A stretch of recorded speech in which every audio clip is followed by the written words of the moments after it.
Hello and welcome to Cartoonist Kayfabe. My name is Jim Rugg. I'm Ed Piscor. And I'm Tom Scholey. We're going to look at Mike Mignola's Quarantine Sketchbook. I have not even opened this. This is your copy, Tom. I'm super psyched to dive into this. But before we do, Ed, tell us about Red Room. Red Room Comics in the wild. As we speak, man, there are 2 issues on the stands. New issues come out every 4 weeks, so probably even next week we're going to show off more issues on the channel. Murder on the Dark Web for Fun and Profit is the name of the game in Red Room Comics. Every issue completely self-contained. That's what happens when you burst a heart with a big old Rambo knife. Every issue is completely self-contained, tells a one-and-done story, man. You see an issue, grab an issue, get a full experience. Order these comics at your local comic shop, get it put on your on your pull list, or you can get them from the Fantagraphics website. Also, if you want to read these comics ahead of time, go to my Patreon, patreon.com/EdPiscor, $3 for the archive there. You can check out these comics before they hit paper. And did you or did you not get this on Free Comic Book Day? Or did you not know that Free Comic Book Day is coming up and there's going to be a Red Room comic? You know, depending on when you watch this video, that will make sense. Tom, where can people find more of your work? Here's Jack Kirby, The Epic Life of the King of Comics from 10 Speed Press. It's the story of Jack Kirby's life told in comic book form. I also have a comic book called Fantastic Four Grand Design. And during quarantine, I started a Patreon and have been posting all the comics that I've been working on since then on there. So you can check them out at patreon.com. Just search Tom Scholey. And I also, during quarantine, started a YouTube channel called Total Recall Show. You can join me on patreon.com/JimRugg, where you can download out-of-print zines and mini-comics. I post a lot of original art, a lot of process stuff. This past week, I posted a page-by-page notes on Super Mag, my last book from Ad House Books that's still available and in print from Ad House at cover price. But I go through and I note where all of these pages originated, what they're based on. Basically, somebody asked me a question about this, and so I go through and page-by-page account for everything that's in this book. One of my favorite books that I've made, Super Mag. You can see that at patreon.com/JimRugg. But man, we're here to enjoy some Mike Mignola artwork. So everybody dealing with quarantine over the last year or so, and Mike Mignola starts doing sketches, and I think for benefit, right? I think he auctioned a lot of these sketches. So if you followed him on social media, you would see these things popping up. And always a pleasure to look at his drawings. From what I remember, and I haven't opened this up either, there was so much pop culture stuff. Like, he would draw, like, Frankenberry, and like, is that in here? Yeah, that's in here. All that kind of seems stuff? like it's all of it. Yeah, and it's stuff that he's never drawn that's kind of, like an odd match. But yeah, pop culture stuff. He-Man characters. Pretty cool seeing him doing pencils. I don't know if this is all going to be pencil sketches or not, but man, his standalone stuff like this always strong work. I remember a friend of mine got a Hellboy sketch early on in Hellboy's run, and it was this kind of thing, you know, like a really nice composition, relatively clean, and just the kind of thing you put on the wall. Well, we've talked about our disappointments in, like, Mignola artist editions because they're just too clean. So, like, his pencil is an opportunity to see a little bit of the thinking, a little bit of the process. These are so creative too. Like, outside of the characters like Hellboy that he's drawn a million times, you get to see him playing with, you know, inventing creatures. I feel like there are some, like, mental associations you could, like, it's all developing off of, like, the previous pieces. It's like they are in order, because like, oh, here's a fish guy, now, you know, fish tail. Very good with fish too, like still keeping aquatic. The little fish on the previous sketch swimming in the foreground, pretty nice. Lovecraftian. Yeah, he was probably watching Lovecraft Country or something, and like all those like Lovecraft like fish people characters were on his brain. Because now we're there, man. Now we're in Cthulhu land. Yeah, that's so fun. Even with the top hat, a little bit of his humor in there. Again, even if he's just kind of riffing without giving it much thought, like your stream of consciousness is going somewhere too. These are nice reproductions too, because you can see a little bit of like a sketch underneath the darker line. Yeah, where he's like working this out on paper. Yeah, you would never see this kind of thing in one of his like comics, you know, which would have like a very crisp finish. Then he watched Westworld. Yeah, I mean he's stuck like the rest of us, you know, trying to figure out like what to watch next.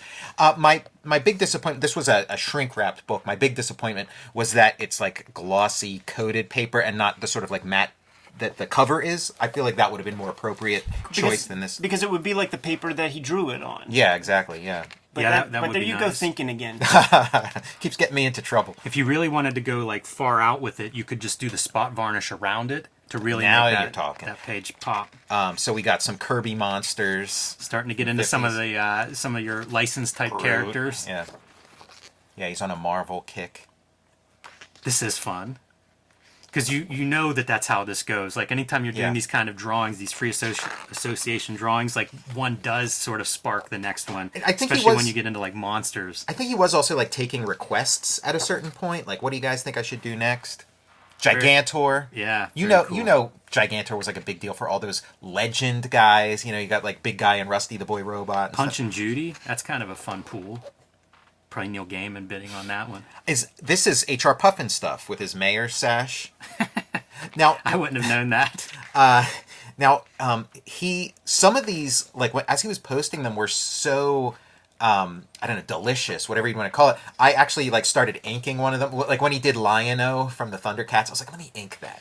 Yeah, they're fantastic. I love seeing how he does form, like how he gets volume and stuff, because it's totally different than almost any comic book artist I can think of. That's always very inventive. Mm-hmm. But I would see people inking these, coloring them, paint watercoloring on top of them. That's kind of cool. I feel like that's one of those things that's real fun with social media, where it becomes like this collaborative thing of fans and people admiring this work. Playing the hits. Can't go wrong with a Mignola Hellboy. The Sphinx. Sphincter. A couple of attempts. That's fun too, where you see like the same subject, but over course of a couple of sketches. You know, the Hellboy character started out as just like a goofy sketch too, so you never know. Like, maybe one of these is going to become the next multi-million-dollar franchise or something. As stylized as he is, if you go back and look at the evolution of Hellboy, it changes a lot too over time. Like, it really does evolve, even though it's always unmistakably Mignola. You know, that it still undergoes quite a bit of evolution over time. That's pretty fun, Pixar. and his first Hellboy, like the doodle of Hellboy, was like an insane looking creature. It wasn't like anything close to the Hellboy we know. I think I remember when this one popped up. Such an unlikely pairing.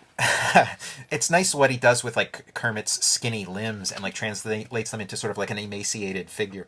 You'll see that in other stuff, right? Like the very skinny wrists popping out of the sleeves. Almost no form to it. You know, it's really almost a stick figure underneath this costume with a mask on its head. These are great, these bird-headed Bird characters. figures, yeah, Birdman. Reminds me a little bit of that stuff he did in Weasel that was very unusual for him, you know, character-wise. And I feel like he would do that, and then you would see it start to pop up in Screw on Head or Hellboy. Is that Geico? Yeah, it's just like whatever's on TV. He must not have been streaming that. That was on, like, That was a Turner Classic football Movies. Or game. He was watching Hulu or something. That was one of the ads.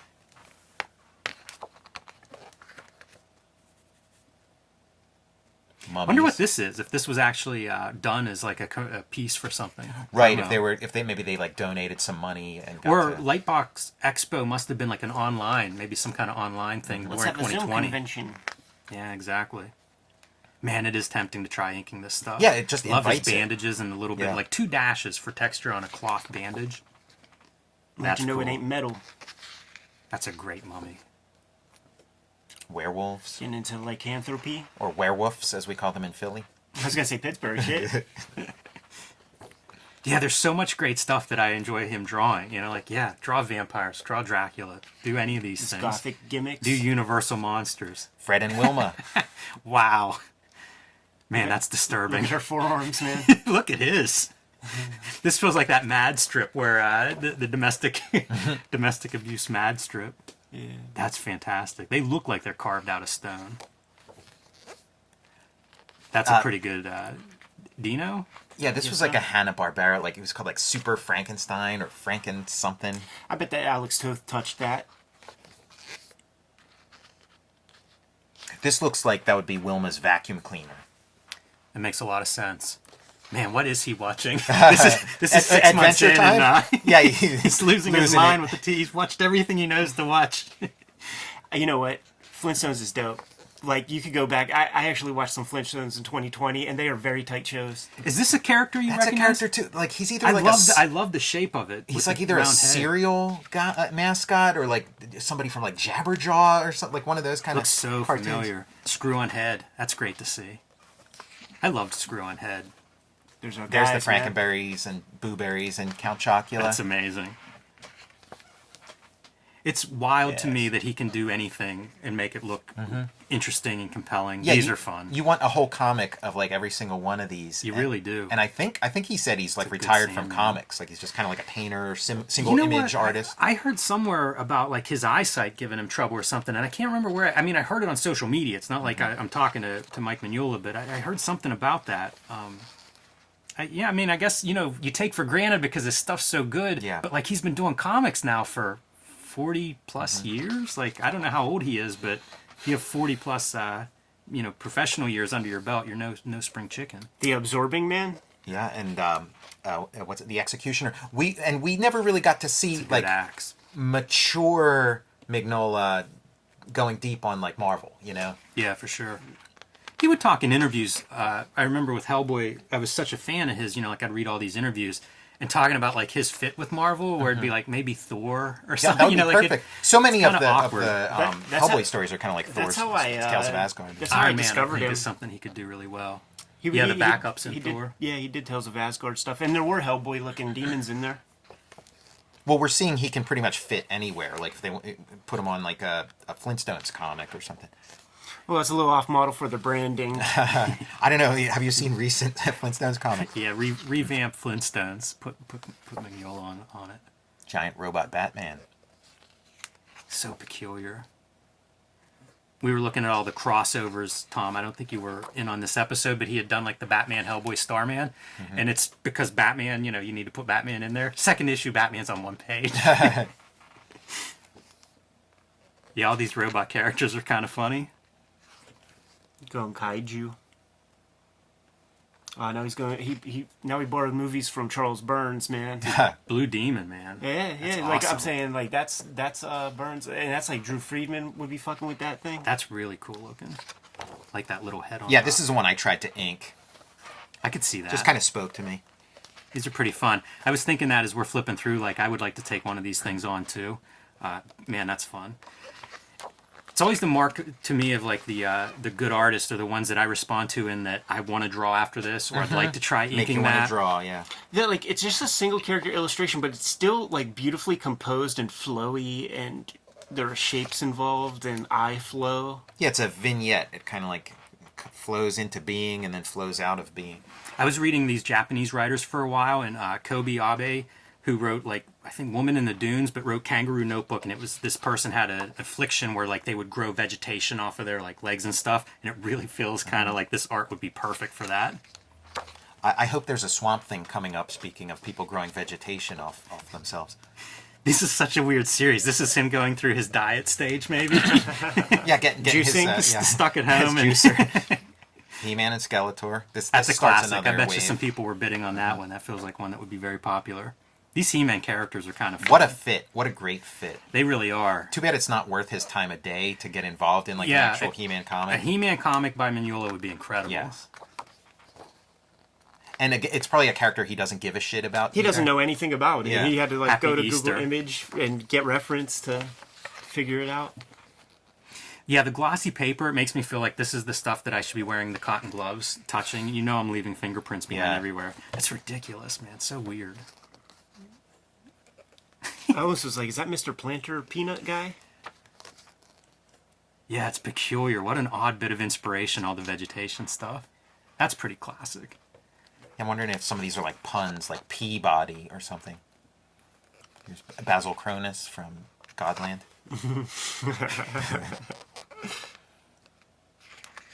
All these monster designs, man, how many people in Hollywood are looking at this and being like, we need him to do concept art for us? Guillermo del Toro owns like half this book, probably. Chess pieces. I think one of the in the front, that frontispiece, they were talking about the where he was donating money to, and it was like World Kitchen. I don't know if all the proceeds from this went to the same charity or not. This is cool. I remember this piece.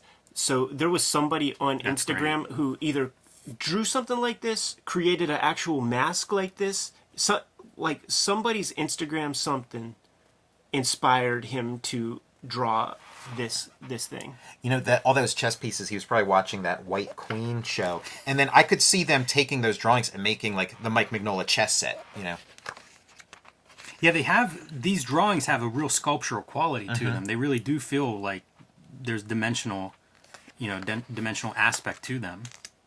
Wow, these are neat, these mask characters. Yeah, see, that This really is really inspired him. good. It almost feels like he's getting into it more, more involved. The girl, the body stuff, like, feels like he's looking at Frazetta stuff. Yeah, at that moment. makes sense. Yeah, always kind of like a big Frazetta influence in his stuff. I always love the way he draws snakes with the head being bigger.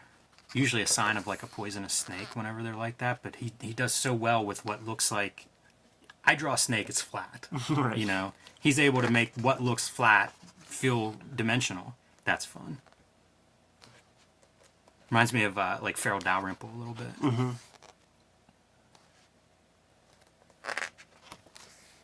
Tom, do you know if he was doing these like one a day? That's what I think it was. Yeah, Seemed one a like day. it. I wouldn't be surprised if this book was 365 pages.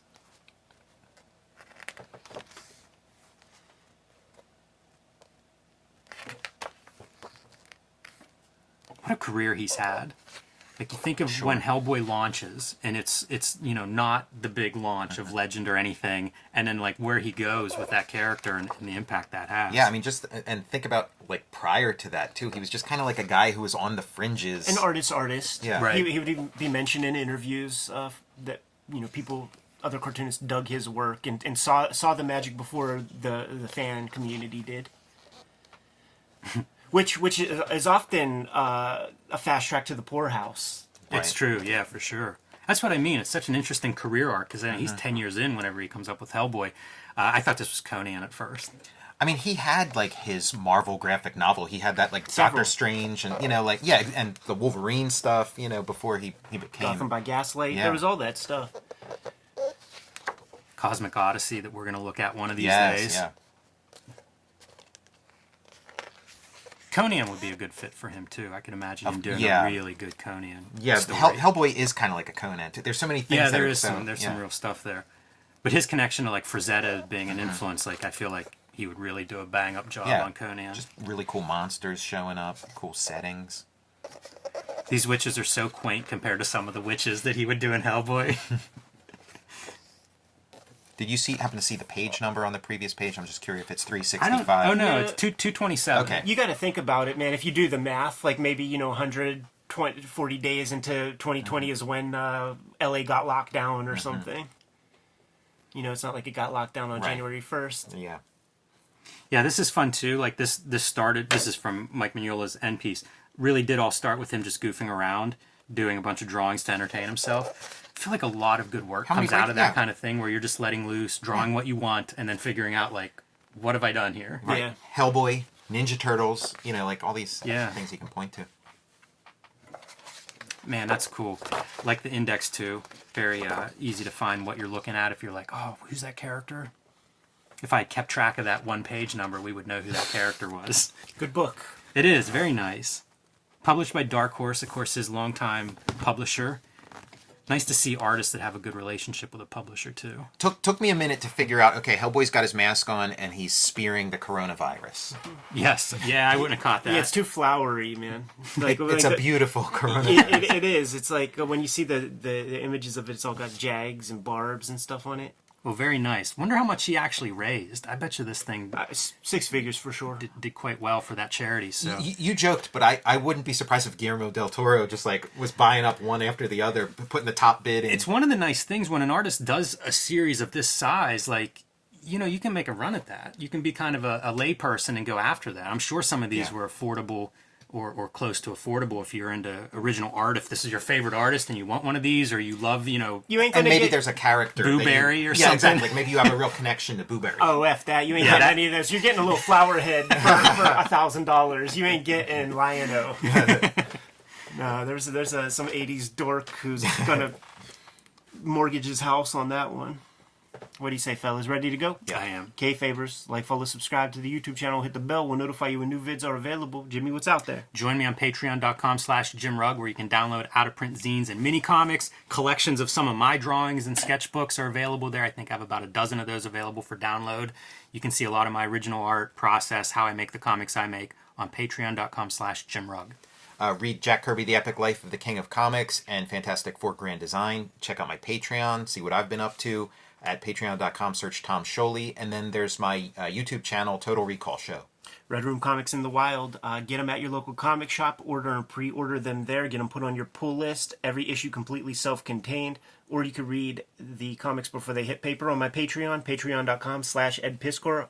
All these links to get the comics are in my link tree in the description below this video. Jimmy, what else? Subscribe to the Cartoonist Kayfabe e-newsletter at the links below this video. You can find Cartoonist Kayfabe t-shirts and merchandise at the links below this video. Give them those marching orders, man. We're going to be on our way. Make more comics.